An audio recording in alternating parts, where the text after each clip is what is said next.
ಮಾಡಿದಂಥ ಪಾಪದ ಫಲವಾಗಿ ಅನೇಕ ದುಃಖಗಳು ನಮ್ಮನ್ನು ಕಾಡಲ್ಪಡ್ತವೆ. ಆ ದುಃಖಗಳ ನಿರ್ಮೂಲನೆಗಾಗಿ ನಾವೇನು ಮಾಡಬೇಕು?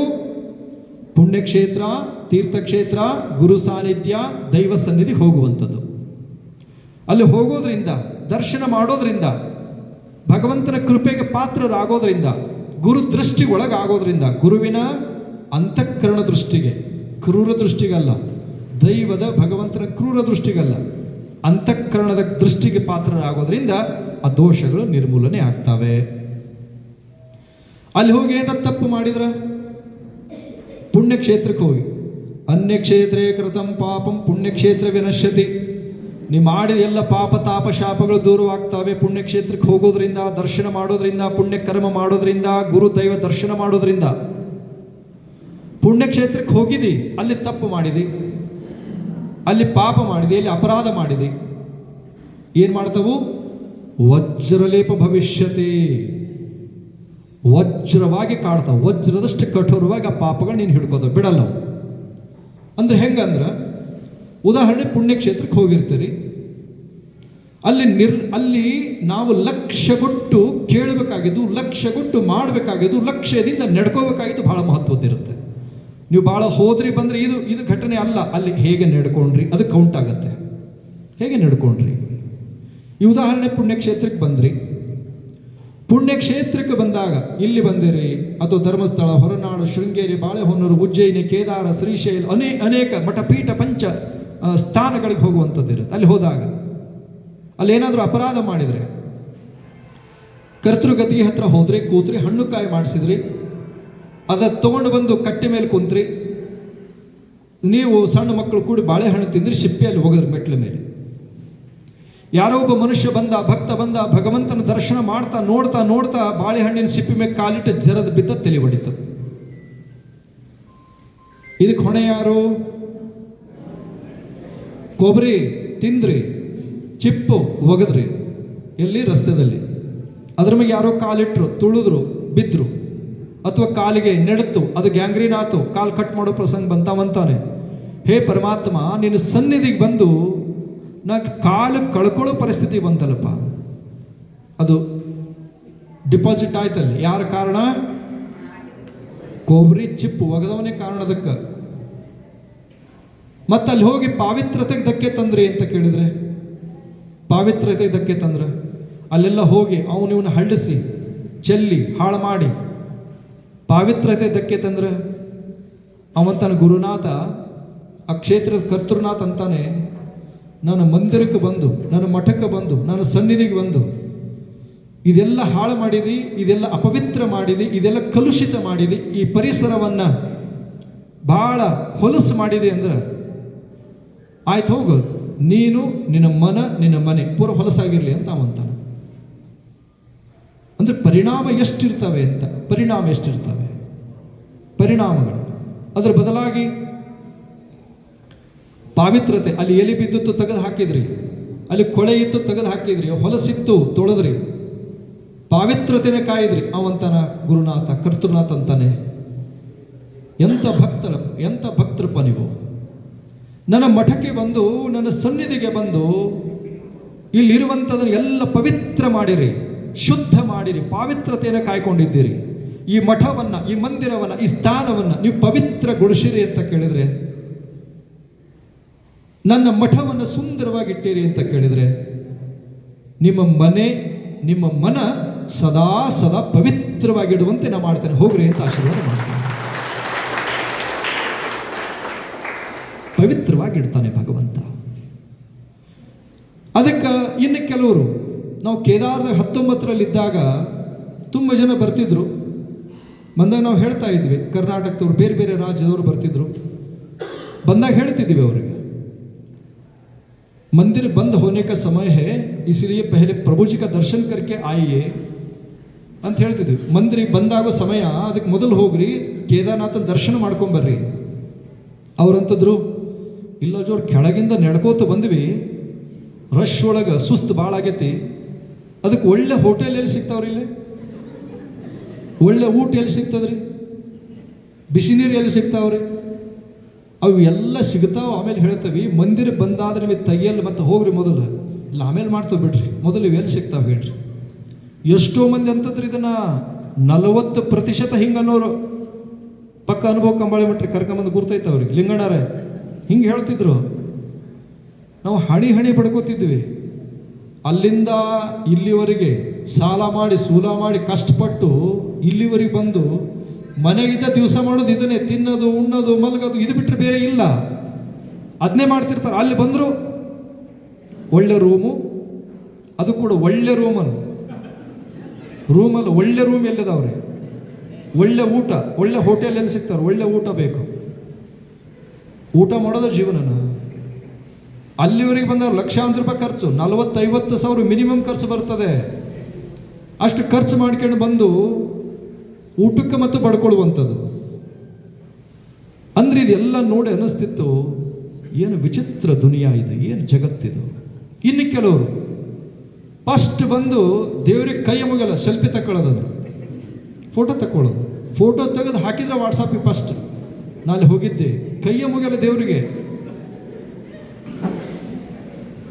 ಗುರುಗಳು ಈಗ ನಮ್ಮ ಹತ್ರ ಎಷ್ಟೋ ಜನ ಅವ್ರು ಸೆಲ್ಫಿ ತಕ್ಕೋದಿರ್ತಾವೆ, ಅವು ಕಾಲೇಜ್ ಹುಡ್ರಂಗೆ ಅವ್ರವ್ರ ಫ್ರೆಂಡ್ಸ್ ಜೊತೆಗೆ ತಕ್ಕಂತಾರೆ, ಹಂಗೆ ಸೆಲ್ಫಿ ತಗೊಳಕ್ ಮಾಡ್ತಿರ್ತಾರೆ. ಅಂದರೆ ಇದು ಏನು ಪ್ರಯೋಜನ ಅಂತ, ಏನು ಫಲ ಇದರಿಂದ? ಆ ಪಾವಿತ್ರತೆಗೆ ಎದಕ್ಕೆ ತಂದು ಅಲ್ಲಿ ನಿಯಮಗಳನ್ನು, ಇನ್ನು ಕೆಲವರು ಅಲ್ಲಿ ನಿಯಮ ಇರ್ತವೆ, ಅಲ್ಲಿ ಪರಂಪರೆ ಇರ್ತವೆ, ಅವನು ಮುರಿತಕ್ಕಂಥದ್ದು. ಶಿಮೆಗೆಲ್ ನೇಮನು ಅಂತ ಕಾರ್ಯಕರ್ತರು ಕೂಡ ಹೊಡೆದಾಟ ಜಗಳ. ಏನು ಜಗತ್ತಿನಾಗ ಯಾರು ಮಾಡಿದಿರೋ ನಿಯಮಗಳು ಮಾಡ್ತೀರಾ ನೀವು? ಅವು ಮನೆ ಬಿಟ್ಟು ಎಲ್ಲ ಬಿಟ್ಟು ಏನು ಸೇವೆ ಮಾಡಕ್ಕೆ ನಿಂತಿರ್ತಾವೆ, ಅವ್ರು ಕೂಡ ಹೊಡೆದಾಟ ಜಗಳ. ಆ ನಿಯಮಗಳ ಮುರಿದ್ರೆ, ಆ ಪರಂಪರೆಯನ್ನು ಹಾಳು ಮಾಡಿದರೆ ಅಲ್ಲಿ ದುಡಿಯುವಂಥವ್ರಿಗೆ ಇನ್ನು ಕೆಲವರು ಸೇವೆ ಮಾಡ್ತಿರ್ತಾರೆ, ದುಡಿತಾರೆ, ಸುಮ್ಮನೆ ದುಡಿತಾರೆ, ಏನೋ ದೊಡ್ಡ ಆದಿಕ್ಕೆ ಇರಬೇಕು ಅದಕ್ಕೆ ದುಡಿತಾರೆ ಅವರು, ದೊಡ್ಡ ಆದಾಯ ಇರ್ಬೇಕು ಇಲ್ಲಿಂದ ಅದಕ್ಕೆ ದುಡಿತಾರೆ ಇವರು, ಸುಮ್ಮನೆ ಯಾಕೆ ದುಡಿತಾರೆ ಅಂತ ಅನ್ನುವಂಥದ್ದು. ಮತ್ತೆ ಯಾರಾದರೂ ಮೊಬೈಲ್ ಬಿಟ್ಟು ಅಕಸ್ಮಾತ್ ಪ್ರಸಾದ ಮಾಡಿ ಕೈ ತೊಳ್ಯಕ್ಕೆ ಹೋಗಿರ್ತಾರೆ, ಮಾಯದಿಂದ ಹೊತ್ತು ಬಿಡೋದು ಅದನ್ನು, ಮೊಬೈಲ್ ಕಳ್ಳತನ ಮಾಡೋದು, ಚಲೋ ಸ್ಲಿಪ್ಪರ್ ಬಿಟ್ಟರೆ ಅವನು ಬಿಡಲ್ಲ, ಅವನು ಹೊತ್ತು ಬಿಡೋದು. ಅಂದರೆ ಪುಣ್ಯಕ್ಷೇತ್ರಗಳಿಗೆ ಹೋಗಿಂತ ಎಲ್ಲ ಪಾಪ ಮಾಡಿದ್ರೆ ಏನು ಫಲ? ಇದೆಲ್ಲ ಬರುತ್ತೆ, ದುಷ್ಫಲ. ಪುಣ್ಯಕ್ಷೇತ್ರ ಹೇಳಿದ್ರು ಅವರು, ಪುಣ್ಯಕ್ಷೇತ್ರೇ ಕೃತಂ ಪಾಪಂ ವಜ್ರಲೇಪ ಭವಿಷ್ಯತಿ. ಪುಣ್ಯಕ್ಷೇತ್ರಗಳಿಗೆ ಹೋಗಿ ಏನಾದರೂ ಪಾವಿತ್ರತೆಗೆ ಧಕ್ಕೆ ತಂದರೆ, ನಿಯಮಗಳು ಮುರಿದ್ರೆ, ಪರಂಪರೆ ಹಾಳು ಮಾಡಿದರೆ, ವ್ಯವಸ್ಥೆಗಳು ಹಾಳು ಮಾಡಿದರೆ, ಅದು ವಜ್ರಲೇಪನ ಮಾಡಿದಷ್ಟು ಕಠೋರವಾಗಿ ಕಾಡ್ತವೆ ಪಾಪಗಳು. ಅವುಗಳಿಂದ ಮುಕ್ತಿ ಇಲ್ಲ, ಅವುಗಳಿಂದ ನಿಮಗೆ ಮುಕ್ತಿ ಸಿಗಲ್ಲ ಅನ್ನೋ ಮಾತನ್ನ ಹೇಳಿದ್ದಾರೆ. ಅದಕ್ಕಾಗಿ ಇದು ಯಾವ ತಾಪ? ಇದು ಆದಿ ವೈದಿಕ ಅಲ್ಲ, ಆದಿ ದೈವಿಕ. ಕೆಲವರು ಯಾರೋ ವೈದಿಕ ಅಂತಿದ್ರಿ, ಆದಿ ದೈವಿಕ ತಾಪ ಅಥವಾ ಶಾಪ. ಯಾವುದರಿಂದ ಬರ್ತದೆ ಇದು? ಪುಣ್ಯಕ್ಷೇತ್ರಗಳಿಗೆ ಹೋಗಿ ಮಾಡುವಂಥ ಅಪರಾಧದಿಂದ, ಪಾಪದಿಂದ, ನಿಂದೆಯಿಂದ, ಆ ಪರಂಪರೆಯನ್ನು ಹಾಳು ಮಾಡೋದ್ರಿಂದ, ಪರಂಪರೆಯಾಗಿ ಧಕ್ಕೆ ತರೋದ್ರಿಂದ. ಇವು ಕೇವಲ ಅವ್ರನ್ನಷ್ಟೇ ನಾಶ ಮಾಡಲ್ಲ, ಇಡೀ ಪರಿವಾರವನ್ನೇ ತಗೋತವೆ ಬಲಿಯವು, ಇಡೀ ಪರಿವಾರಕ್ಕೆ ಕಂಟಕ ಆಗ್ತವೆ. ಅದಕ್ಕಾಗಿ ಅವು ಯಾವ್ಯಾವ ತಾಪಗಳು, ಅದರಿಂದ ಏನೇನು ದುಃಖ ಬರುತ್ತೆ? ಕಾಡ ಮೃಗಗಳ ಬಾಯಿಗೆ ತುತ್ತಾಗಿ ಸಾಯುವಂಥದ್ದು, ಕಾಡ ಮೃಗಗಳು, ವಿಷ ಜಂತುಗಳು, ಹಾವು, ಚೇಳು, ಬೇರೆ ಬೇರೆ ಜಂತುಗಳು, ಇನ್ನು ಜೇನು, ನೊಣ, ಇವೆಲ್ಲ ಮುತ್ತಿಗೆ ಹಾಕಿ ಅವೆಲ್ಲ ಕುಕ್ಕಿ ವಿಷ ಬಿಡ್ತವೆ. ವಿಷದಿಂದ, ಸರ್ಪಾದಿಗಳಿಂದ, ಮೃಗಾದಿಗಳಿಂದ ಬರುವಂಥ ತಾಪ ಯಾವುದರಿಂದ ಬರುವಂಥದ್ದು? ಆದಿ ದೈವಿಕ ತಾಪ. ಈಗ ನೀವು ಹೇಳ್ರಿ, ಇಷ್ಟೆಲ್ಲ ಪಾಪ ಮನುಷ್ಯ ಮಾಡಿ ಬಂದಿರ್ತಾನೆ, ಕಷ್ಟ ಬಂತು ಅಂದಡಿಗೆ ದೇವ್ರ ಭಯಕ್ಕೆ ಶುರು ಮಾಡ್ತಾನೆ. ಆರೋಗ್ಯ ಚೆನ್ನಾಗಿಲ್ಲ ಅಂದಡಿಗೆ ದೇವ್ರಿಗೆ ಬೈಯೋದು, ಏನೋ ಕೆಲಸ ಮಂಗಲ ಕಾರ್ಯ ಬೇಗ ಆಗಿಲ್ಲ ಅಂದ ತಕ್ಷಣ ಬೈಯಕ್ಕೆ ಶುರು ಮಾಡೋದು, ಮಕ್ಕಳು ಬೇಗ ಆಗಲಿಲ್ಲ ಅಂದಡಿಗೆ ಬೈಯಕ್ಕೆ ಶುರು ಮಾಡೋದು. ಇವೆಲ್ಲ ಕಾರಣ ಯಾವುದರಿಂದ ಬಂದಿರ್ತವೆ? ಇದಿನ್ನೂ ಸಂಕ್ಷಿಪ್ತ ಹೇಳೋದು ನಿಮಗೆ. ವಿಶ್ಲೇಷಣೆ ಮಾಡ್ತಾ ಹೋದ್ರೆ ಪ್ರತಿಯೊಂದಕ್ಕೂ ಒಂದು ಆಧಾರ ಇದೆ. ವಿಶ್ಲೇಷಣೆ ಮಾಡ್ತಾ ಹೋದ್ರೆ 3 ತಾಸು ಬೇಕಿದೆ.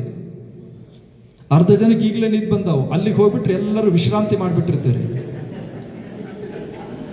ಹಾಗಾಗಿ ಈ ಇವಕ್ಕೇನಂದ್ರೆ ತಾಪತ್ರಯಗಳು ಅಂತ ಕರೆದ್ರು. ಏನಂತ ಕರೆದ್ರು? ಇವೆಲ್ಲವನ್ನು ಮನುಷ್ಯ ಮಾಡಿದ ಪರಿಣಾಮವಾಗಿಯೇ ಅನೇಕ ದುಃಖಗಳು ಅವನನ್ನು ಕಾಡಲ್ಪಡ್ತವೆ. ಕೆಲವರು ಬಂದಿರ್ತಾರೆ, ನಮ್ಮದು ಮದುವೆ ಆಗಿಲ್ರಿ, ಸರಿಪ ಈ ಪೂಜೆ ಮಾಡು. ಪೂಜೆ ಮಾಡು ಅಂದ ತಕ್ಷಣ ಎಷ್ಟು ದಿವಸ ಮಾಡ್ಬೇಕ್ರಿ? ಮೊದಲನೇ ಪ್ರಶ್ನೆ ಇದೆ. ಮೊದಲನೇ ಪ್ರಶ್ನೆ ಏನು? ಎಷ್ಟು ದಿವಸ ಮಾಡ್ಬೇಕ್ರಿ? ಮಾಡು, ಒಂದು 9 ವಾರ ಹಿಂಗೆ ಮಾಡು. ಯಾವಾಗ್ರ ಗ್ಯಾಪ್ ಆದ್ರೆ ನಡೀತದಲ್ರಿ. ಮತ್ತು ಅಂಗಡಿ ಮುಹೂರ್ತ ತೆಗ್ಸಾಕ್ ಬರ್ತಾರ, ಮದುವೆ ಮುಹೂರ್ತ ತೆಗ್ಸಾಕ್ ಬರ್ತಾರ, ಗೃಹ ಪ್ರವೇಶದ ಮುಹೂರ್ತ ತೆಗ್ಸಾಕ್ ಬರ್ತಾರ. ಅದಕ್ಕೆ ಒಂದು 3 ತಲೆಮಾರು ಇರ್ಬೇಕು ಈ ಅಂಗಡಿ ಅಂತ ಮುಹೂರ್ತ ಇಟ್ಕೊಡ್ರಿ ಅಂತಾರೆ. ಮದುವೆ ಮುಹೂರ್ತ ಚಲೋ ಇರ್ಬೇಕ್ರಿ. ಆ ಮಕ್ಕಳು, ಅವ್ರ ಮಕ್ಕಳು, ಅವ್ರ ಮೊಮ್ಮಕ್ಕಳು, ಇವೆಲ್ಲ 5-6 ಪೀಳಿ ಚಲೋ ಹೋಗಿರ್ಬೇಕು ಅಂತ ಮುಹೂರ್ತ ತೆಗೆದುಕೊಡ್ರಿ. ಅಂದ್ರೆ ಅಂಗಡಿ, ವ್ಯಾಪಾರ, ಮದುವೆ, ಗೃಹ ಪ್ರವೇಶ ಇವು ಸುದೀರ್ಘ ಕಾಲ ಬೇಕು. ಪೂಜಾ ಅಂದ ತಕ್ಷಣ ಬರ್ತತೆ. ಇನ್ನು ಕೆಲವ್ರು ಅಂತಾರೆ ಈ ಪೂಜೆ ಮಾಡ್ಬೇಕು, ಮಾಡಿಬಿಟ್ಟವ್ರಿ ಅಲ್ಲೇ ಅದನ್ನು ನಾವು ಪೂರ ಹೇಳಿ ಇರಲ್ಲ, ಮಾಡಿಬಿಟ್ಟೇವೆ ಅದನ್ನು. ಅಂದ್ರೆ ದೈವ ಧರ್ಮ ಕಾರ್ಯ ಮಾಡಲಿಕ್ಕೆ ಮನಸ್ಸು ಹಿಂಜರಿತದೆ, ಇನ್ನು ಉಳಿದಿದ್ದು ಎಲ್ಲ ಮಾಡಲಿಕ್ಕೂ ಮನಸ್ಸು ಮುಂದಿರುತ್ತದೆ. ಹಾಗಾಗಿ ಇವೆಲ್ಲವನ್ನು ಹೇಳುವಂಥ ಉದ್ದೇಶ ಏನು ಅಂತ ಕೇಳಿದರೆ, ದೃಢತೆ ಬೇಕು, ಸ್ಥಿರತೆ ಬೇಕು. ಯಾವಾಗಲೂ ಕೂಡ ಅದಕ್ಕೆ ಹೇಳ್ತಾರೆ, ಕಷ್ಟ ಬಂದಿದೆ ಎಂದು ಕುಗ್ಗದಿರು, ಸುಖ ಬಂದಿದೆ ಎಂದು ಹಿಗ್ಗದಿರು. ಸುಖ ಪಶ್ಚಾತ್ ದುಃಖ, ದುಃಖ ಪಶ್ಚಾತ್ ಸುಖ, ಇದು ಕಾಣ ಮನುಜ.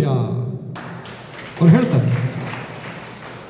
ಕಷ್ಟ ಬಂದದಿಂದ ಕುಗ್ಗಬೇಡ, ದೇವ್ರಿಗೆ ಬೈಬೇಡ, ಗುರುಗಳಿಗೆ ಬೈಬೇಡ, ತಾಯಿ ತಂದಿಗೆ ಬೈಬೇಡ, ಅಪಮಾನ ಮಾಡಬೇಡ, ಧರ್ಮದ ವಿರುದ್ಧ ನಡ್ಕೋಬೇಡ, ಪರಂಪರೆ ವಿರುದ್ಧ ನಡಿಬೇಡ,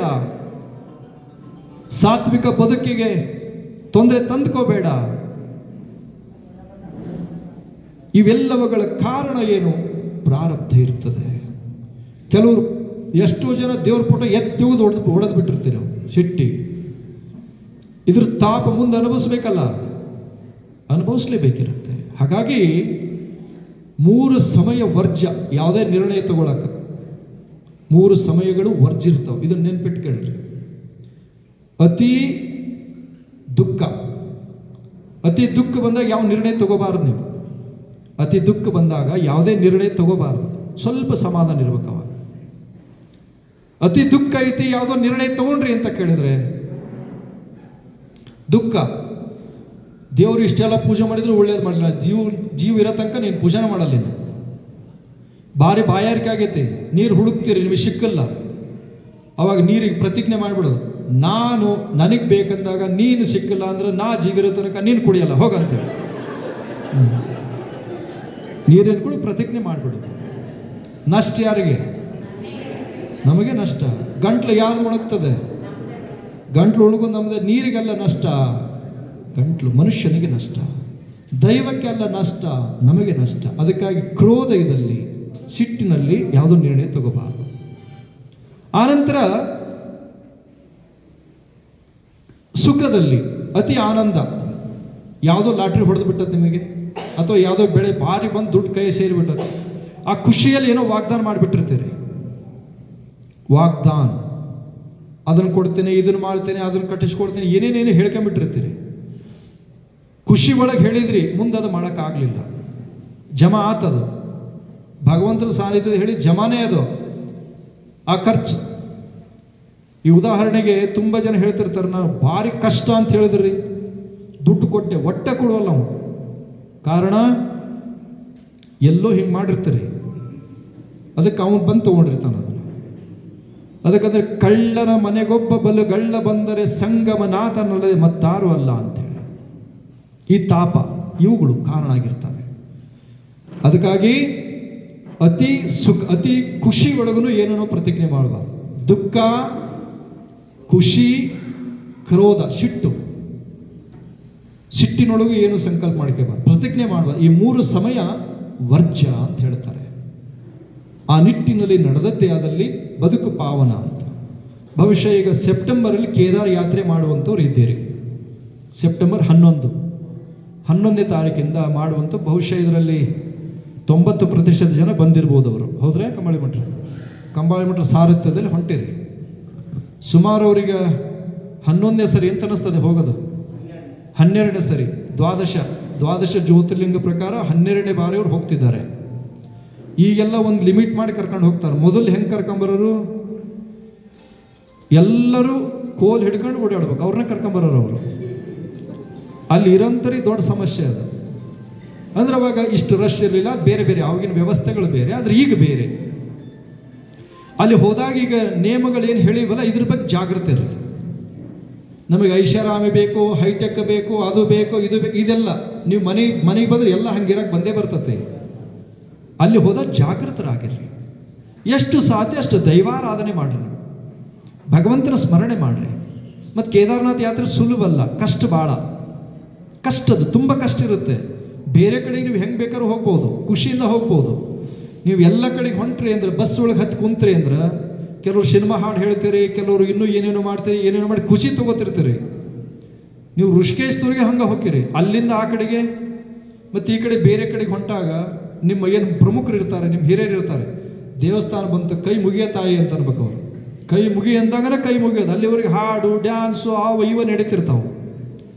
ನೀವು ಋಷಿಕೇಶ್ ಬಿಟ್ರಿ ಅಂತ ಹೇಳಿರಿ, ನಿಮಗೆ ಕಂಬಾಳಿ ಭಟ್ರಲ್ಲ, ನಿಮ್ಮ ಆಪ್ತರಲ್ಲ, ನಿಮಗೆ ಯಾರು ಕೈ ಮುಗಿರಿ ಅಂತ ಹೇಳೋ ಪ್ರಶ್ನೆನೇ ಇಲ್ಲ. ಯಾರು ಹೇಳಬೇಕಾಗಿಲ್ಲ, ಡಾಕ್ಟ್ರ ನೀವು ಕೈ ಮುಗಿರಿ ಅಂತ. ಕೈ ಮುಗಿಬೇಡ್ರಿ ಅಂದ್ರೆ ಬಿಡಲ್ಲ, ಕೈ ಮುಗಿತೀರಿ ನೀವು. ಹಿಂಗೆ ಇರ್ತದೆ ಅದು, ಹಿಮಾಲಯ ಯಾತ್ರೆ ಹಿಂಗೆ ಇರ್ತದೆ. ಏನು ಅಂತ ಕೇಳಿದರೆ, ಈ ಕಡೆಗೆ ಪ್ರಪಾತ ಸಾವಿರಾರು ಅಡಿ ತೆಗ್ಗು ಸಾಗರ ಹೊಳೆ ಹರಿತಿರ್ತದೆ, ಅದು ಕೆಳಗೆ ಕಾಣಲ್ಲ. ಈ ಕಡೆ ಪರ್ವತ ಶ್ರೇಣಿ ಇರುತ್ತೆ. ನೀವು ಬಸ್ಸಲ್ಲಿ ಹೋಗ್ತಿರ್ತೀರಿ, ಎದುರಿಗೊಂದು ಬಸ್ ಬಂತು ಅಂದ್ರೆ ಸೈಡ್ ತಗೋತಾರವ್ರು. ಅದು ಎಡ್ಸಿ ಹಿಂಗೆ ಹೋಗತ್ತಲ್ಲ, ನಿಮಗೆ ರಸ್ತೆ ಪಕ್ಕದ ಕಾಣಲ್ಲ, ಸೀದಾ ಪ್ರಪಾತನ ನೋಡ್ತೀರಿ ನೀವು. ಅದು ನೋಡಿ ಏನಂತೀರಿ, ಅಕಸ್ಮಾತ್ ಇದು ಒಂದಿಟ್ಟು ಹೊಳ್ಳತಂದ್ರೆ ಹೆಂಗೆ, ಇದು ಹೊಳ್ಳತಂದ್ರೆ ಪೂರ ಪ್ರಪಾತ. ಅವಾಗಂತೀರಿ ಕೇದಾರನಾಥ ಕೇದಾರನಾಥ ಕೇದಾರನಾಥ. ಭಗವಂತನ ಸ್ಮರಣೆ ನೀವು ಮಾಡ್ತೀರೇ, ನೀವು ಅನುಭವ ಹೋಗಿ ಬಂದ್ಮೇಲೆ ಅಕ್ಕ ತಮಗೆ ಹೇಳ್ತೀರಿ. ನಿಮಗೆ ಯಾರು ಕೈ ಮುಗಿರಿ ಅಂತ ಒಬ್ಬರು ಹೇಳಬೇಕಾಗಿಲ್ಲ. ಅಲ್ಲಿ ಕೈ ಮುಗಿಬಾಡ್ರಿ, ಹಾಡು ಹೇಳ್ರಿ ಅಂದ್ರು ಯಾರು ಹೇಳಲ್ಲ. ಎಲ್ಲರೂ ಅಂತೀರಿ ಕೇದಾರನಾಥ ಕೇದಾರನಾಥ ಭಗವಂತನ ಸ್ಮರಣೆ ಸಹಜವಾಗಿ ನಡೀತಿರ್ತದೆ. ಮತ್ತು ಈ ಕಡೆ ಕುಂತವ್ರದ್ದು ಪರ್ವತ ಹಿಂಗೆ ನೋಡ್ತೀರಿ, ಎತ್ತರ ಕಾಣಲ್ಲ. ಬಸ್ ಇಲ್ಲಿ ಬಂತು, ಏನರ ಬಂಡೆ ಉಳ್ಳು ಬಿದ್ರ ಗತಿಯೇ ನಮ್ಮದು. ಆ ಬಸ್ಸಿನ ಸಮೇತ ನಾವು ಎಲ್ಲ ಹೋಗ್ತೇವೆ. ಅಲ್ಲಿ ಶುರು ಭಗವಂತ ಭಗವಂತ ಭಗವಂತ ಕೇದಾರನಾಥ ಕೇದಾರನಾಥ, ಅದು ಭಜನೆ ಮಾಡ್ಕೊಂತನ ಕೂರ್ತೀರಿ. ಭಗವಂತನ ಸ್ಮರಣೆ ಗೌರಿ ಕುಂಡದವ್ರು ಹಿಂಗೆ ತಲುಪ್ತೀರಿ. ಈಗ ಹೇಳೋ ಪಾಯಿಂಟ್ ನೆನಪಿಟ್ಕರಿ, ಅಲ್ಲಿ ಅನುಭವಕ್ಕೆ ಬರುತ್ತೆ ನಿಮಗೆ. ನೀವು ಋಷಿಕೇಶ್ ಹೋಗಿರಲ್ಲ, ಅಲ್ಲಿಂದ ಕೇದಾರನಾಥಕ್ಕೆ ಹೋಗೋವರೆಗೆ ನಿಮಗೆ ನೀವು ಬೇಕಾದ್ರೆ ನೆನಪಿಟ್ಕರಿ, ಯಾರಾದರೂ ಒಂದು 10 kg ಬಂಗಾರ ಗಟ್ಟಿ ಕೊಟ್ರೆ ಅದನ್ನು ನೀವು ಪೂರ್ಣ ಮುಟ್ಟಿ ವಾಪಸ್ ತಂದ್ರಿ ಅಂದ್ರೆ ನೀವು ವಿಶೇಷದೊಳಗೆ ವಿಶೇಷ ಅಂತ ಹೇಳ್ಬೇಕಾಗತ್ತೆ. ಅಲ್ಲಿ ಹಂಗೆ ಮಾಡಲ್ಲ. ನೀವು ಪಾದಯಾತ್ರೆ ಏನಾರು ಹೋಗ್ತಾ ಇದ್ರಿ ಅಂತ ಹೇಳಿರಿ, ಹೋಗುವಾಗ ಕೆಳಗೆ ಯಾರಾದರೂ ಒಂದು 10 kg ಬಂಗಾರ ಗಟ್ಟಿ ಕೊಟ್ಟು ಇದು ಇಟ್ಕರ್ರಿ, ನಿಮಗೆ ಭಾಳ ಕಷ್ಟಪಟ್ಟು ದುಡ್ದಿದ್ರಿ, ಅದಕ್ಕೆ ಕೊಡಕತ್ತೇವೆ ಅಂತ ಇಟ್ಕೊಂಡ್ರೆ ಖುಷಿ ಆಗತ್ತೆ. ನಿಮಗೆ ಭಾಳ ಖುಷಿಯಿಂದ ಇಟ್ಕೋತೀರಿ. ಎಷ್ಟೊತ್ತು ಇಟ್ಕೋತೀರಿ ಅದನ್ನು? ಒಂದು ಸ್ವಲ್ಪ ಹೊತ್ತು, ಒಂದು 2-3 ಕಿಲೋಮೀಟ್ರು ಅಥವಾ 5 ಕಿಲೋಮೀಟ್ರು. ಆಮೇಲೆ ಏನು ಮಾಡ್ತೀರಿ ಅಂದ್ರೆ ಅದನ್ನು ಬೀಶ್ ಒಗಿತೀರಿ, ಹೊಳಿಗೆ ಒಗಿತೀರಿ. ಎಷ್ಟೋ ಜನ ಊಟದ ಗಂಟೆ ಬಾಕ್ಸ್ ತೊಗೊಂಡು ಹೋಗಿರ್ತಾರೆ, ಅವ್ನು ಒಗೆದು ಬಿಡ್ತಾರೆ ಅವರು. ಯಾಕಂದ್ರೆ ತ್ರಾಸ ಹಂಗಿರ್ತದೆ. ಪ್ರತಿ ಹೆಜ್ಜೆಗೆ 2014ರಲ್ಲಿ ಬಂದಾಗ ಒಂದು ಪರಿವಾರ ದಂಪತಿಗಳು, ಆ ಯಮ್ಮ ಭಾಳ ತೂಕ, ಅವ್ರಿಗೆ ಓಡಾಡ್ಲಿಕ್ಕೆ ಆಗ್ತಿಲ್ಲ, ಭಾಳ ತ್ರಾಸು. ಅವ್ರ ಮನೆಯವ್ರಿಗೆ ಅವ್ರು ಹೇಳಿದರು, ಇಲ್ರಿ ನಂಗೆ ನಡೆಯೋಕ್ಕಾಗಲ್ಲ, ತ್ರಾಸು, ನೀ ಮಾತಾಡಬೇಡ ಅಂದರು. ನೀನು ಯಾರೋ ನಾನು ಯಾರೋ ಗುರ್ತಿಲ್ಲ. ಇದು ಸತ್ಯ ಘಟನೆ, ಇದು ನಡೆದದ್ದು ಹೌದಲ್ರಿ ಮಾಡಿಬಿಟ್ರೆ. ಅವ್ರು ಯಾರಂತ ಇವ್ರಿಗೂ ಗುರ್ತು, ಎಲ್ಲರಿಗೂ ಗುರ್ತು. ಅವ್ರಂದ್ರು, ನೀ ಯಾರೋ ಗುರ್ತಿಲ್ಲ, ಜೀವಂತವಾಗಿ ಇಬ್ರು ಕೆಳಗೆ ಕೂಡಿದ್ವಿ ಗಂಡ ಹೆಂಡ್ತಿ, ಇಲ್ಲಾಂದ್ರೆ ನೀನು ನಾನು. ಇದು ಪ್ರಾಕ್ಟಿಕಲ್ ಅನುಭವ, ಇದು ಘಟನೆ. ಇದು ವೀರಭದ್ರಯ್ಯ ಅವು ಎಳ್ಕೊಂಡು ಅವ್ರು ಒಂದು 4-5 ಜನ ಕೂಡ ಎಳ್ಕೊಂಬಂದ್ರು ಅವ್ರ ಮೇಲೆ. ಕುಕ್ಕೋಡು ವೀರಭದ್ರಯ್ಯ ಅವರೆಲ್ಲ ಹಗ್ಗ ಹಾಕಿ ಏನೇನೋ ಮಾಡಿ ಎಳ್ಕಂತ ಮೇಲೂರಿಗೆ ತಂದು ಮುಡಿಸಿದ್ರು 2014ರಲ್ಲಿ. ಅಂದರೆ ಹಿಂಗಿರುತ್ತೆ. ಸರಿ, ಏನೋ ಕಷ್ಟಪಟ್ಟು ಕೇದಾರನಾಥ ಮುಟ್ಟಿದ್ರಿ. ಈಗ ಹೇಳಿರ್ತೀವಿ, ನೆನ್ಪಿಟ್ಕರಿ, ಕೇದಾರನಾಥಕ್ಕೆ ಹೋದಾಗ ನೀವು ಯಾರು ಕೂಡ ನಂಗೆ ಬಂಗಾರ ಕೊಡು, ಬೆಳ್ಳಿ ಕೊಡು, ಹಣ ಕೊಡು, ಒಡವೆ ಕೊಡು, ಅದು ಕೊಡು, ಇದು ಕೊಡು, ಯಾರು ಬೇಡಲ್ಲಲ್ಲಿ. ಏನು ಬೇಡ್ತೀರಲ್ಲಿ? ಕೇದಾರನಾಥ ಜೀವಂತವಾಗಿ ಊರು ಮುಟ್ಟಿಸ್ಬಿಡಪ್ಪ ಸಾಕು. ಹಾಂ, ಇದನ್ನೇ ಬೇಡೋದಿರ್ತದೆ. ಯಾಕಂದ್ರೆ ಹಂಗೆ ಇರ್ತದೆ ಅಲ್ಲಿ. ಆಕ್ಸಿಜನ್ ಇರಲ್ಲ, ವಿಪರೀತ ಚಳಿ ಇರ್ತತೆ, ಅಲ್ಲಿ ಊಟಕ್ಕೆ ಸಿಗಲ್ಲ ನಿಮಗೆ. ಇಲ್ಲಿದು ಇದೆಲ್ಲ ನೋಡಿ ಪರಿಸ್ಥಿತಿ ಹಾಗೇ ಇರುತ್ತೆ. ನಿಮಗೇನು ನೆನಪಾಗಲ್ಲ ಅಲ್ಲಿ. ಹಮೇಶ ನಿನ್ನ ಬ್ಯಾಚಿಗೆ ಹೇಳಿಟ್ಗ ಅಂದರೆ ಏನು ಇದೇ ನೆನಪಾಗೋದಲ್ಲಿ. ಏನು ಬೇಡ್ತೀರಂದ್ರೆ, ಕೇದಾರನಾಥ ಇಲ್ಲಿವರೆಗಂತೂ ಕರ್ಕೊಂಬಂದು ದರ್ಶನ ಕೊಟ್ಟಿಯಪ್ಪ, ಜೀವಂತವಾಗಿ ಊರು ಮುಟ್ಟಿಸ್ಬಿಡಪ್ಪ ಸಾಕು. ಇದನ್ನೇ ಬೇಡೋದಿರ್ತದೆ. ಇದು ಹಿಮಾಲಯದ ವಿಶೇಷ. ಅದಕ್ಕಂತಾರೆ ಕೇದಾರ್ ಅಂದ್ರೇನು? ಕೆ ಅಂದ್ರೆ ಸ್ವರ್ಗ, ದಾರ್ ಅಂದ್ರೆ ಬಾಗಿಲು. ಸ್ವರ್ಗದ ಬಾಗಿಲು ಅಂತ ಕರೀತಾರೆ. ಅಲ್ಲಿ ಹೋಗ್ಬೇಕಂದ್ರೆ ಹುಡುಗಾಟ. ಇಷ್ಟೆಲ್ಲ ಕಷ್ಟ ತಗೊಂಡಾಗಲೇ ಅವನು ದರ್ಶನ ಕೊಡ್ತಾನೆ. ಇದು ವ್ಯವಸ್ಥೆಗಳು. ಅದ್ರ ಜೊತೆ ಈ ವರ್ಷ ತುಂಬ ಮಳೆ ಬಂದು ಒಂದಷ್ಟು ರೋಡ್ಗಳೆಲ್ಲ ಕಟ್ಟಾಗಿದ್ದಾವೆ. ಕೇದಾರನಾಥ್ ಏನಾರ ದರ್ಶನ ಕೊಡೋಕೆ ಅವಕಾಶ ಕೊಟ್ಟರೆ ಆಗ್ಬೋದು ನಿಮಗೆ. ಇಲ್ಲಾಂದ್ರೆ ಕಠಿಣನೂ ಇದೆ. ಇಲ್ಲಾಂದ್ರೆ ಮಧುಮೇಶ್ವರಕ್ಕೆ ಹೋಗೋದು, ಓಂಕಾರೇಶ್ವರ ಗದ್ದಿ ಸ್ಥಾನದಲ್ಲಿ ದರ್ಶನ ಮಾಡೋದು, ಮತ್ತಲ್ಲಿ ತುಂಗನಾಥ, ಕಲ್ಪನಾಥ ಅವೆಲ್ಲ ನೋಡುವಂಥ ಸ್ಥಳಗಳು. ತ್ರಿಜೋಗಿ ನಾರಾಯಣ ಶಿವಪಾರ್ವತಿಯರ ಮದುವೆ ಆದ ಸ್ಥಳ. ಗೌರಿಕುಂಡ, ಪಾರ್ವತಿ ಅಲ್ಲಿ ತಪಸ್ಸು ಮಾಡಿ ಶಿವನನ್ನ ಕುರಿತು ತಪಸ್ಸು ಮಾಡಿದ ಸ್ಥಳ ಗೌರಿಕುಂಡ. ಆನಂತರ ಆ ಗೌರಿಕುಂಡದಲ್ಲಿ ವಿಘ್ನೇಶ್ವರ ಶಿರಚ್ಛೇದನ ಮಾಡಿರೋ ಸ್ಥಳ. ಅವೆಲ್ಲ ಅಲ್ಲೇ ಇದ್ದಾವೆ. ಅವೆಲ್ಲ ದರ್ಶನ ಮಾಡ್ಕೊಳ್ಳಿಕ್ಕೆ ಅವಕಾಶ. ಏನೇನು ಸಾಧ್ಯ ಆಗುತ್ತೋ ಅದನ್ನು ದರ್ಶನ ಮಾಡ್ಕೋರಿ, ಅದರದ್ದು ಫಲವನ್ನು ಸದುಪಯೋಗ ಮಾಡ್ಕೋರಿ ಅನ್ನುವಂಥ ಮಾತನ್ನು ತಿಳಿಸಿ, ಬಹುಶಃ ಗುರುಶೇವ ಬಳಗದಿಂದ ಬೆಳಗ್ಗೆ ಪೂಜಾ ಮತ್ತು ಧರ್ಮ ಸಭೆಯಲ್ಲಿ ಸಾಂಗಮಂಗಲವಾಗಿ ನೆರವೇರಿಕೊಂಡು ಬಂದಿದ್ದಾವೆ. ಅತಿ ಚರ್ಚೆಗಿಂತ ಇಷ್ಟೇ, ನಾವು ಮಾಡಿದ ಪುಣ್ಯ ಮತ್ತು ಧರ್ಮ ಇವೇ ನಮ್ಮ ರಕ್ಷಾ ಕವಚ ಅಂತ ತಿಳಿದು ನಾವು ಧರ್ಮ ಮಾರ್ಗದಲ್ಲಿ ನಡೆಯೋಣ. ಅದರ ಜೊತೆಗೆ ಕಮಲ್ ಭಟ್ರು ಪ್ರಾರಂಭದಲ್ಲಿ ಹೇಳಿದರು, ಈಗ ಯಾವ ಡಿಸೆಂಬರ್ 22ನೇ ತಾರೀಕು ವೈರಾಗ್ಯಧಾಮದ ಪ್ರಸಾದಗಳಿಗೆ ಲೋಕಾರ್ಪಣೆ ಆಗುವಂಥದ್ದಿದೆ. ಕೇದಾರ ಸನ್ನಿಧಿಯವರ ಅನುಗ್ರಹ, ಅವರ ಆಶೀರ್ವಾದದಿಂದ ಸಂಗೀತಯುಕ್ತವಾದ ಇಷ್ಟಲಿಂಗ ಪೂಜೆ ನೆರವೇರುತ್ತೆ. ಆ ನಂತರ ಒಂದು ಸಾಂಕೇತಿಕ ಸಭೆ, ಇನ್ನು ಬಂದವರಿಗೆಲ್ಲ ದರ್ಶನ, ಆಶೀರ್ವಾದ. ಆ ವ್ಯವಸ್ಥೆಯನ್ನು ಅವತ್ತು ಕಲ್ಪಿಸುವಂಥದ್ದು, ಅದರ ಚಿಂತನೆ ಮತ್ತೆ ಮುಂದೆ ಮಾಡೋಣ ಅನ್ನುವಂಥ ವಿಷಯವನ್ನು ಪ್ರಸ್ತಾಪನೆ ಮಾಡ್ತಾ, ಇಲ್ಲಿ ಪಾಲ್ಗೊಂಡಿರುವಂಥ ತಮ್ಮೆಲ್ಲರಿಗೂ ಕೂಡ, ನಮ್ಮ ಲಿಂಗಣ್ಣವರು ಕೂಡ ಬಹಳ ಸ್ವಾರಸ್ಯಪೂರ್ಣವಾಗಿ ತಮ್ಮ ಅನುಭವಗಳನ್ನು ಸಂಕ್ಷಿಪ್ತವಾಗಿ ಹಂಚಿಕೊಂಡ್ರು. ತಾವೆಲ್ಲರೂ ಅನನ್ಯ ಸೇವೆಯನ್ನು ಮಾಡಿದ್ದೀರಿ. ನಾವು ಬಯಸೋದಿಷ್ಟೇ, ಎಷ್ಟೇ ತ್ರಾಸಿದ್ರೂ ನಾವೇನು ವಿಚಾರ ಮಾಡಲ್ಲ, ಎಷ್ಟು ತ್ರಾಸು ಬಂದರೂ ನಾವೇನು ಬೇಡಲ್ಲ. ನಮ್ಮ ಭಕ್ತರಿಗೆ ಹೇಳೋದಿಷ್ಟೇ, ನೀವೆಲ್ಲಿ ಹೋಗ್ತೀರಿ ಪಾವಿತ್ರತೆ ಕಾಯ್ಕರ್ರಿ, ಆಚಾರ ವಿಚಾರ ಪರಂಪರೆಯನ್ನು ಗಟ್ಟಿಯಾಗಿ ಇಟ್ಕೊಳ್ರಿ. ನಿಮ್ಮ ಪರಿವಾರದ ಬಗ್ಗೆ, ಮಕ್ಕಳ ಬಗ್ಗೆ, ಪರಿವಾರದ ಬಗ್ಗೆ ಕಾಳಜಿ ಇರಲಿ, ಜವಾಬ್ದಾರಿ ಇರಲಿ. ನಮ್ಮ ಮಕ್ಕಳು ಎಲ್ಲಿ ಹೋದ್ರು, ಎಲ್ಲಿ ಬಂದರು, ಏನು ಮಾಡಿದ್ರು ಅನ್ನುವಂಥ ಕಳಕಳೆ, ಆ ಕಾಳಜಿ ಜವಾಬ್ದಾರಿ ನಿಮಗಿರಲಿ ಅನ್ನುವಂಥ ಮಾತು ತಿಳಿಸಿ, ಪ್ರಾಯಶಃ ಈಗೊಂದು ಏಪ್ರಿಲಲ್ಲಿ ಒಂದಷ್ಟು ಬ್ಯಾಕ್ ಪೇನ್ ಬಂದು ತುಂಬ ಆಪ್ತರಿಗೆ ನೋವಾಗಿದೆ. ಅಜ್ಜೋರು ಹಿಂಗಾತಲ್ಲ ಅಂತ. ಯಾಕೆಂದ್ರೆ ಆರೋಗ್ಯ ಅಂತ ನಮ್ಮ ಜೀವನದಲ್ಲಿ ಹಿಂದೆ ತಿರುಗಿ ನೋಡಿದ ಅನುಭವನೇ ಇಲ್ಲ ನಮಗೆ. ಅಷ್ಟು ಗಟ್ಟಿಯಾಗಿದ್ದಂಥವು. ಹಿಮಾಲಯದಲ್ಲಿ 6 ತಿಂಗಳಿದ್ರೂ ಕೂಡ ಒಂದೇ ಹೊತ್ತು ಪ್ರಸಾದ, 3 ಹೊತ್ತು ಸ್ನಾನ, ಇಷ್ಟೆಲ್ಲ ಮಾಡಿದ್ರು ಏನು ಹೋಗಿಲ್ಲ ಅಜ್ಜವ್ರಿಗೆ. ಇಷ್ಟೆಲ್ಲ ಇದ್ರೂ ಕೂಡ ಯಾಕೆ ಆರೋಗ್ಯ ವ್ಯತ್ಯಾಸ ಆಯಿತು ಅನ್ನುವಂಥದ್ದು ಒಂದು ನೋವು ಕಾಡ್ಬೋದು. ಹೋದ ವರ್ಷ ಅಕ್ಟೋಬರ್ ತಿಂಗಳಲ್ಲಿ ದಸರಾ ಸಮಯ, ದಸರಾ ಹೋದ ವರ್ಷದ್ದು ಅಲ್ಲೇ ಮಾಡಿದ್ವಿ, ವಿಜಯದಶಮಿ. ಆ ಸಮಯದಲ್ಲಿ ಮಧ್ಯಾಹ್ನ ಪ್ರಸಾದ ನಿಲಯಕ್ಕೆ ಬಂದ್ವಿ. ಪ್ರಸಾದ ಮಾಡಿದ ಅಕ್ಷತೆ ಹಾಕಲಿಕ್ಕೆ, ಅಕ್ಷತೆ ಹಾಕಕ್ಕೆ ಬಂದಾಗ ಅಲ್ಲಿರುವಂಥ ಆ ಸೀಟಿನ ಕೆಳಗೆ ಬಿಸಿಲು, ಆ ಶೆಕೆ ಎಷ್ಟು ತಾಪ ಅನ್ನಿಸ್ತು. 5 ನಿಮಿಷ ನಮಗೆ ನಿಲ್ಲಕ್ಕೆ ಆಗಲಿಲ್ಲ. ನಾವು ಅಂದ್ಕೊಂಡ್ವಿ, ನಾವು ಭಕ್ತರ ಮನೆಗೆ ಹೋದರೆ ನಮ್ಮ ಭಕ್ತರು ಎಷ್ಟು ಆದರದಿಂದ, ಗೌರವದಿಂದ, ಪ್ರೀತಿಯಿಂದ ಸೇವೆ ಮಾಡ್ತಾರೆ. ಅಂತ ಭಕ್ತರ ಮಠಕ್ಕೆ ಬಂದಾಗ ಒಂದು 5 ನಿಮಿಷ ಕೂತು ಆನಂದವಾಗಿ ಪ್ರಸಾದ ತಗೊಳಕ್ಕಾಗಲ್ಲ. ನಮಗೆ ಬರೀ ನಿಲ್ಲಿಕ್ಕೆ ಆಗಲಿಲ್ಲ ಅಂದ್ರೆ ಅವ್ರು ಕುಂತು ಪ್ರಸಾದ ತಗೊಳ್ಳೋದೇ ಇಲ್ಲಿಂದ ಅಂತೇಳಿ ನಮ್ಮ ಕರ್ವಸೈನವರು ಅಲ್ಲಿ ಕರೆಸಿ ಮಾತಾಡಿದ್ವಿ. ಆಗ ತಾನೇ ಕಲಿಸಿ ಪ್ರಾರಂಭದ ಹಂತದಲ್ಲಿ ಅವ್ರಿಗಂದ್ವಿ, ಕರ್ವಸೈನವರು ಇದು ಯುಗಾದಿ ಪಾಠಕ್ಕೆ ಓಪನ್ ಆಗ್ಬೇಕ್ರಿ. ಅವರು ಸಲಹೆ ಕೊಟ್ಟರು, ಇಲ್ಲ ತುಂಬ ಸಮಯ ಕಡಿಮೆ ಇದೆ, ಮತ್ತು ಹಳೆ ಬಿಲ್ಡಿಂಗ್ ಅದರದ್ದು ತುಂಬ ಸಾಲಿದೆ, ತುಂಬ ನೋವಿನಲ್ಲಿದ್ರಿ, ಬೇಡ ಸ್ವಲ್ಪ ಮುಂದೆ ನೋಡಿದ್ರೆ ಆಯಿತು. ಇಲ್ಲ, ಏನಕ್ಕೆ ಏನಾಗಲಿ ಇದಕ್ಕೆ ಯುಗಾದಿ ಪಾಠಕ್ಕೆ ಓಪನ್ ಮಾಡಲೇಬೇಕು ಅಂತೇಳಿ ಅಲ್ಲೋ ಸಂಕಲ್ಪ ಮಾಡಿ ಅಕ್ಷತೆ ಹಾಕಿ ಅವರಿಗೆ ಅದು ಜವಾಬ್ದಾರಿ ಕೊಟ್ವಿ. ಅವ್ರು ಹೆಂಗಂದ್ರೆ ಶಿವನ ಮುಂದೆ ನಂದಿದ್ದಂಗೆ ಅವರು. ಗುರುಗಳ ಆದೇಶ ಇರಬೇಕು, ಅದು ಪರಿಪಾಲನೆ ಮಾಡೋದು ಅಷ್ಟೇ. ಅವರು ಬೇರೆ ಮತ್ತೊಂದು ಚರ್ಚೆನೇ ಇರಲ್ಲ. ಅಂಥ ಶ್ರೇಷ್ಠ ವ್ಯಕ್ತಿತ್ವ ಅವರು. ಆಯಿತು ಮಾಡ್ತಾರೆ ಅಂತ ಹಗಲು ರಾತ್ರಿ ಪರಿಶ್ರಮ ತಗೊಂಡ್ರು. ಮತ್ತು ಅದು ನಿರ್ವಹಣೆ ಮಾಡುವಂಥ ಪ್ರಸಂಗ.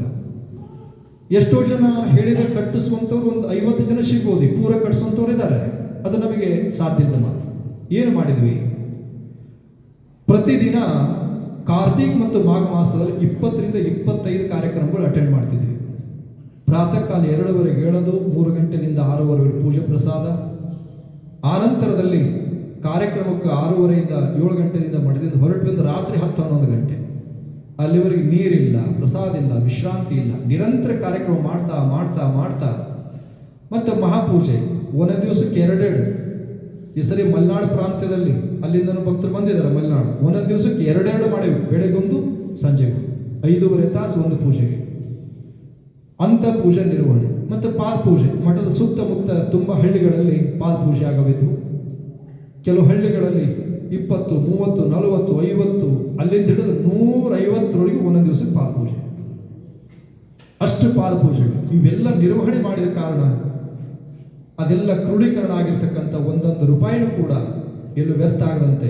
ಅಂದ್ರೆ ಅದಕ್ಕಾಗಿ ಎತ್ತಿಲ್ಲ, ಕಾರ್ಯಕ್ರಮ ಮಾಡಿ ಸಂಗ್ರಹ ಮಾಡಿ ತಂದು ಇಂಜಿನಿಯರ್ ಕಡೆ ಕೊಡ್ತಿದ್ವಿ. ಅವರು ಅದಕ್ಕೆ ಹಾಕೆಲ್ಲ ವ್ಯವಸ್ಥಿತವಾಗಿ ಯುಗಾದಿ ಪಾಠ್ಯ ದಿವಸ ಗುರುನಾಥರ ಕರುಣೆ, ಭಗವಂತನ ಅನುಗ್ರಹ, ಸದ್ಭಕ್ತರ ಸೇವೆಯ ಪ್ರತೀಕವಾಗಿ ಪ್ರಸಾದ ನಿಲಯ ಓಪನ್ ಆಯಿತು ಯುಗಾದಿ ಪಾಠ್ಯ ದಿವಸ.